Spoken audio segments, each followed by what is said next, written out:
Evan B. Carlson. Darren S. Stevens. There are other Darren Stevenses in the country, and I found out when I lost my debit card many years ago that there are like 27 different Darren Stevenses spelled the same way in Chicago. That's where we're taping, and I thought that was unusual. Darren Stevens spelled the same way. I have one of those names. You don't hear people saying my name very often. I have a friend that traveled to Australia, and she said she heard people like calling children in a shopping mall in Australia. I guess Darren's a much more common name in Australia. Yeah. My name is also copied in the world of theater. There's an Evan Carlson who is a lighting designer, and apparently we look a little bit alike because I was in a costume fitting once, and the person who was doing the fitting looked down at my name and said, "Wait, do we know each other?" And she just thought that I had switched over to acting from lighting design.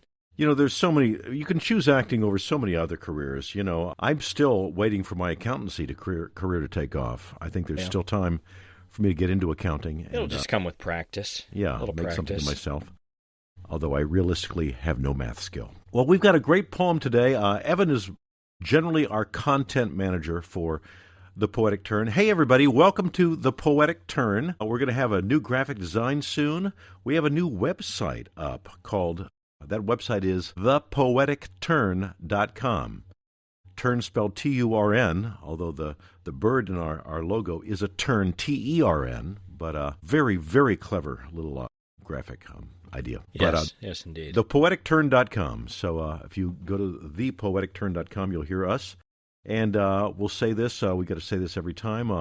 If you like our podcast, tell people. Word of mouth is a great way to share information. And tell your friends, give us a review on Apple Podcasts, and we'll share the gospel of The Poetic Turn for people that want to just get more poetry in their lives.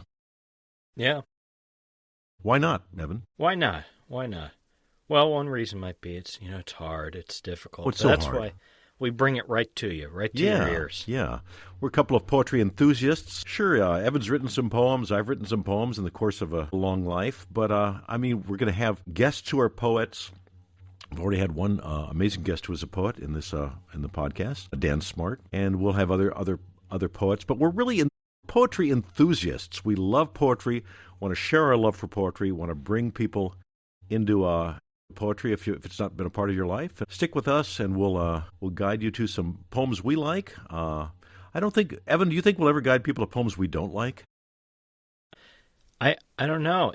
There might come a time when product comes along that says if you promote this poem, we'll give you $1 million. And I would promote a poem I don't like for $1 million.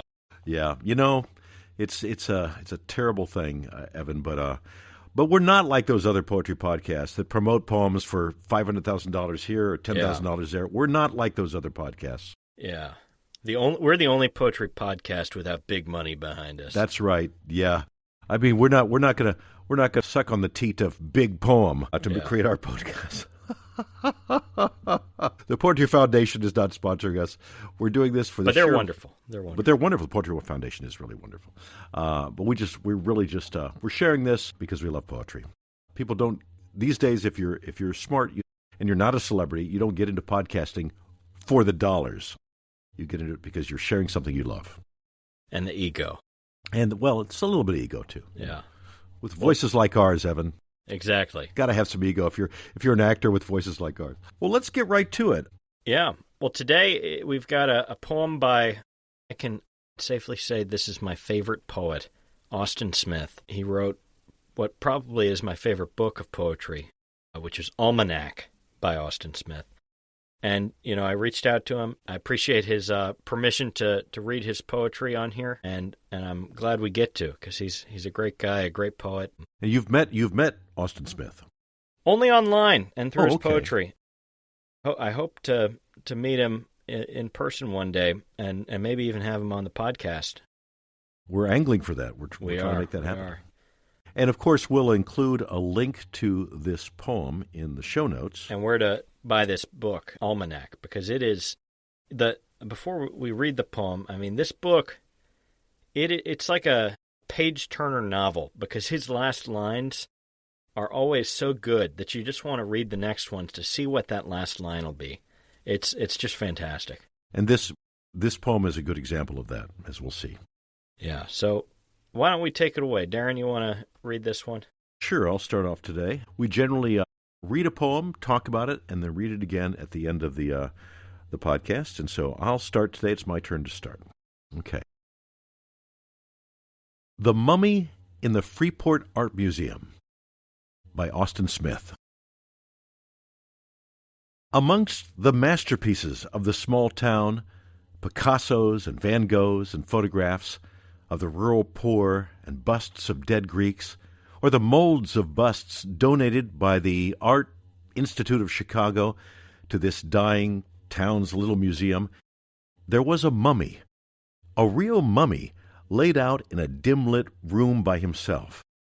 I used to go to the museum just to visit him, a pharaoh who, expecting an afterlife of beautiful virgins and infinite food and all the riches and jewels he'd enjoyed in earthly life, must have wondered how the hell he'd ended up in Freeport, Illinois. And I used to go alone into that room and stand beside his sarcophagus and say, "My friend, I've asked myself the same thing." How do you end up in Freeport, Illinois? How does one end up in Freeport, Illinois? Not to take anything, the Freeport, if there are any Freeport people or people that have been to Freeport that are listening to our podcast, yeah, we're not impugning Freeport. No. But a pharaoh, like an exalted leader, like a god on earth, if he looks around and says, wait, this is not my beautiful sarcophagus. This is not my beautiful country. How did I get here? This is a great little poem. And it, last week we read a little bit of a downer, a little bit of a depressing one. Thank you, William Blake, for that. But it's a great one. And so I wanted to bring one in that maybe it even almost feels like a joke. Yeah. It's got a bit of a joke structure, which many poems do. Yeah, and as this podcast is called The Poetic Turn, and this has a very definite turn to it. You're hearing this spooled out for us, and then we have that turn at the very end.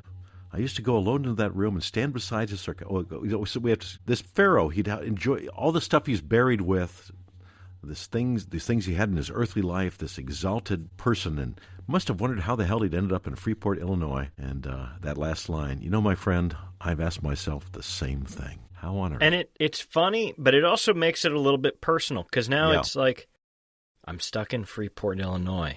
You feel sort of that defeat, that you're like this mummy that's lying here and has no choice but to be here. And so after you laugh at it, it sort of does also get a little like, I'm stuck here. Yeah, and I think there are a lot of people from small towns. I'm not from a tiny town. I'm from St. Joseph, Missouri, about an hour north of Kansas City. And there are people that just couldn't wait to get out of St. Joseph, Missouri. But, we're broadcasting from Chicago. There are people that, oh, man, I got to get out of Chicago. Well, maybe there are people like that. I don't think Evan and I are not in that number. I think not yet. Not yet. I've been here since '85, and I do love Chicago. So hopefully, Evan, you're a newer person in Chicago, and hopefully you're enjoying it enough to stick around for a while. Absolutely. It's Austin Smith. You'll find as we probably look at more of his poems over on this podcast or in life generally, he writes to the Midwestern experience. He grew up on a farm, and there's a lot of that imagery. There's a lot of small town Midwestern imagery that even if you've been here a little bit, it just really resonates well. And the different feelings or the characters that pop up in these kinds of settings are really terrific. So there's an Austin Smith kind of vibe and feeling, and it has more of a Midwest kind of energy. Yeah. And so I think I always recommend his poetry to Midwesterners who like poetry or are interested in poetry. I recommend him to everybody, but I think particularly if you've grown up on a farm or if you've had any kind of rural experience. It's especially really great poetry. Austin Smith, and the book is Almanac. Almanac, yes. I do not own that yet, but I will soon. Yeah, this book, I mean, there are just so many poems in that book that it is a page-turner. And this is one of my favorites because it, we've talked a bit about how poetry can get down a little bit, and it can seem like all you can write about are these dark topics. But it really is fun to read one that is just a little bit funny. And we've read some poems that are darker, but we've also shared poems that are more uplifting with some humor in it too. And we'll continue to do that. We won't shy away from the dark or the light on the Poetic Turn. No, not at all. I'm really glad you brought this to us, Evan. A great little poem. All the different things in the museum and the Art Institute, and it's good for a small town to have a museum. Every small town should have. Yeah. And to bring to kids, to adults, to the citizenry, to everybody, the arts. And Evan and I are clearly big arts people as actors and performers and music people and poetry people. There's never a wrong time for the arts. No, not at all. Not at all. Well, how about you take a turn at this poem, Evan? We might talk about it some more, but I'd like to hear your take of this poem by Austin Smith. Absolutely. And before I read it, I was reading this voice and speech book, this acting book by Arthur Lessack. And one of the many things that Evan and I have in common is having been trained in the Lessack speech method some years apart from each other. This is something I took at graduate school, and I had the Lessack book. Arthur Lessack is spelled Lessac. It's the use and training, the use and training of the human voice is this book, and in it, you read some poems, you read some things, and what he says is, read poetry as though it was prose, and read prose as though it was poetry. And so it's just something to think about when reading poetry, because it can maybe give you a different perspective on it. This reminds me of something I just saw in the book by, whose book am I reading, Evan? Mark Yakich. Mark Yakich's book. And he knows that because he shared this wonderful book with a great kind of overview of poetry. It's a wonderful kind of compendium of different poems and different poetry and ways to think about poetry and different categories of poetry. And I'm reading a section about prose poems. Yeah. And it speaks exactly to what you just mentioned. These are poems, but they read like prose, but there's a kind of a heightened language to them. Yeah.